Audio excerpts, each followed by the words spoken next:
Onlookers caught up in a jewellery heist who took on the robbers and became heroes. So I think a few of us just went for it. We took our chances.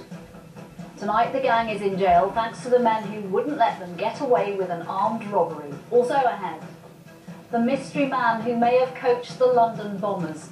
Remarkable revelations from the July the 7th inquest. Risking their lives for cash, the crime on the tube that's leaving commuters stranded and putting the thieves in danger. Plus, yes, sir! Reporting for service, 3 little girls climbing a big mountain for Daddy.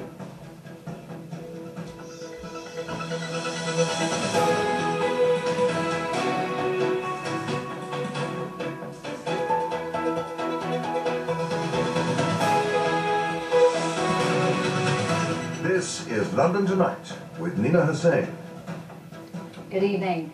4 men are in jail tonight thanks to the courage of a group of people who, instead of witnessing an armed robbery, stopped it. When the gang raided a jeweller's in Kensington armed with sledgehammers, they thought they could smash and grab their way to thousands of pounds worth of goods. They were wrong. They weren't expecting members of the public taking them on head-on. From court, Marcus Powell reports. Engines roar as a gang of motorcycle raiders stage a smash and grab on a Kensington jeweller's. A member of the public confronts one robber who brandishes a sledgehammer to keep him at bay. Meanwhile, another raider attacks the window with his sledgehammer. The bikers block Kensington High Street as the gang stage their Rolex raid. A crowd gathered and surrounded them. They got much more than they bargained for. Members of the public didn't just film the robbery and provide the police with vital evidence, they actually intervened. One robber was disarmed and the sledgehammer he was carrying was used to attack him. Another robber who tried to get away on a motorbike was knocked off and pinned to the ground until police could arrest him. That left 3 of the raiders trying to get away on one bike, which they quickly had to abandon. They were then arrested in Holland Park. Computer expert Jazz Joe Hull was one of the members of the public who just couldn't stand back and let the robbers get away with it. I wasn't so sure if it was kind of like a movie what was going on. I thought this doesn't happen in broad daylight, certainly not in Kensington High Street. There was a guy that was really taunting them.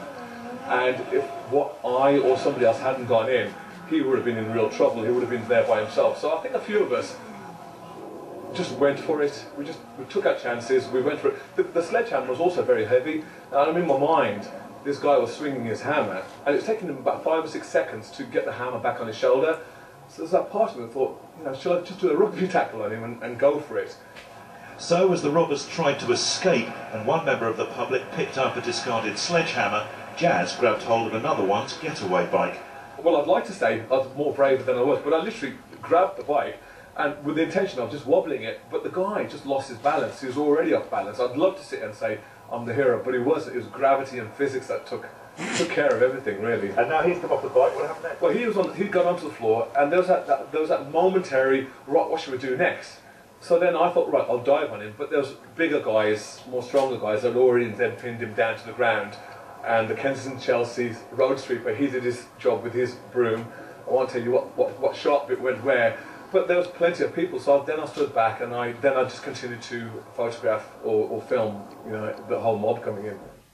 The biker trapped in a citizen's arrest, Emilio Aristides, was sentenced to 7.5 years in prison.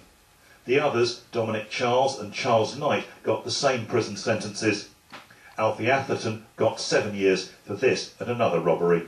I wouldn't advise people to put themselves in any danger, but that doesn't take away from my admiration for the people that did decide to intervene. And that isn't just the members of the public that detained the robber, but also those that decided to film on their mobile phone as well. And that footage is crystal clear and became very good evidence. I'm sure contributed greatly to the guilty pleas we had in this case.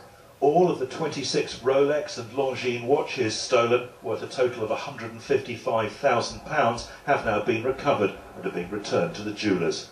2 other robbers are still being sought by the police. Marcus Powell, London Tonight.